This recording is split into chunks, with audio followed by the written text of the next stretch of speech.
నమస్తే అన్న. నమస్తే అన్న. ఆంధ్రప్రదేశ్లో పవన్ కళ్యాణ్ గారు డిప్యూటీ సీఎం పరిపాలన ఎలా ఉందన్న? అంటే పవన్ కళ్యాణ్ గారు పరిపాలన గురించి మాట్లాడుకోవడం కన్నా పవన్ కళ్యాణ్ పార్టీలోకి ఉన్న జనాలు చేసే పనులు పవన్ కళ్యాణ్ గారికి ఈక్వల్ గా ఉన్నాయి. అంటే మీకు అర్థమైందో లేదో తెలియదు. కలవకుల తాతాజీ అని ఒక ప్రముఖ వ్యక్తి ఉన్నాడు.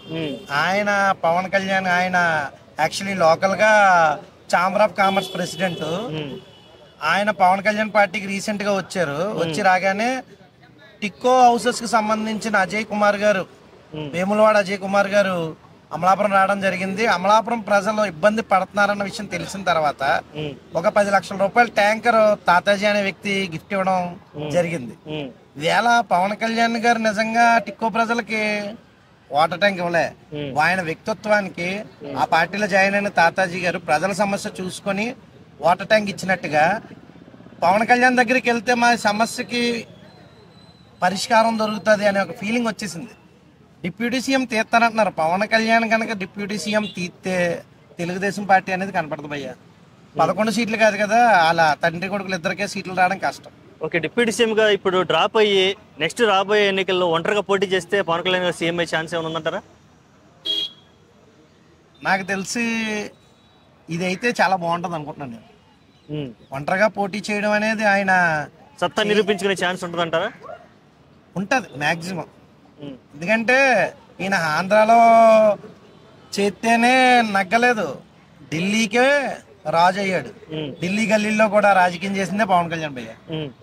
ఇంకా అంతకుమించి ఏం చేయగలం? ఇప్పుడు పవన్ కళ్యాణ్ వెళ్తే మహారాష్ట్రలో శివాజీలాగా వెళ్ళి మహారాష్ట్ర స్టేట్ ని, ఇది పోకరి సినిమాలో చెప్తే, ఇది పోకరి కాదు, బిజినెస్ మ్యాన్ లో నీ ఢిల్లీకి ఏం కావాలని అడుగుతాడు కదా, నీ మహారాష్ట్రకి ఏం కావాలని అడిగాడా? మీ మహారాష్ట్రకి ఏం కావాలంటే ఢిల్లీకి మహారాష్ట్రానికి గిఫ్ట్ గా ఇచ్చాడు. అంతకు మించి ఏమన్నా చేసే మగోడు ఏమన్నా ఉన్నాడేమో చెప్పండి. ఓకే, పవన్ కళ్యాణ్ గారు ఇలా మంచి పనులు చేసుకుంటూ ఆయన మంచి పేరు తెచ్చుకుంటూ పార్టీని ముందుకు తీసుకెళ్లి రేపు రాష్ట్ర స్థాయిలో ఒక పెద్ద సీఎం పదవి కూర్చుని ఆశిస్తుంటే, మరి తన పార్టీలో ఉన్న కొంతమంది కొన్ని ఎలిగేషన్స్ తోటి ఇలా వెచ్చలవిడిగా చేయటం, చాలా మంది పేర్లు అవసరం లేదు కానీ మీకు తెలుసు కాబట్టి, ఆడియన్స్ తెలుసు కాబట్టి నేను చెప్తున్నాను.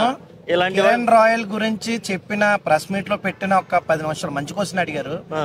పెట్టిన 10 నిమిషాల్లో ఆ అమ్మాయిని చెన్నై పోలీసులు అరెస్ట్ చేసి రాజస్థాన్ కి ఎక్కడికో తీసుకెళ్లారు. అంటే ఆల్రెడీ తన మీద ప్రతి స్టేట్ లో కంప్లైంట్లు ఉన్నాయి. వేళ పవన్ కళ్యాణ్ గారు కిరణ్ రాయల్ ని కొద్ది పార్టీకి దూరంగా ఉండమన్నారనే వాయిస్ వచ్చింది. కానీ కిరణ్ రాయల్ గారు మీద పెట్టింది ఫేక్ అని తెలిస్తే మళ్ళీ పార్టీలోకి తీసుకుంటారా లేదా అనేది పవన్ కళ్యాణ్ గారు ఆలోచించుకోవాల్సిన విషయం.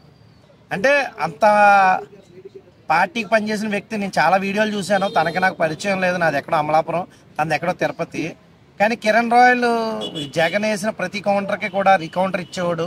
ప్రతిదానికి 2.0 చాలా బాగా సెట్ అయ్యింది అని అనుకున్నారు. ఇదంతా కూడా కొన్ని గేమ్స్ ఉన్నాయి, అవి మనం చెప్పకూడదు, మీకు ప్రజలకు తెలుసు. డబ్బు ఉన్నవాడితోటి డబ్బు లేనివాడు పడలేం కదా. ఓకే, కిరణ్ రాయల్ ని ఇరికించడం వెనక వైసీపీ కుట్ర ఉందని ఫీల్ అవుతున్నారా? 100కి 300% ఉందనేది నా నమ్మకం.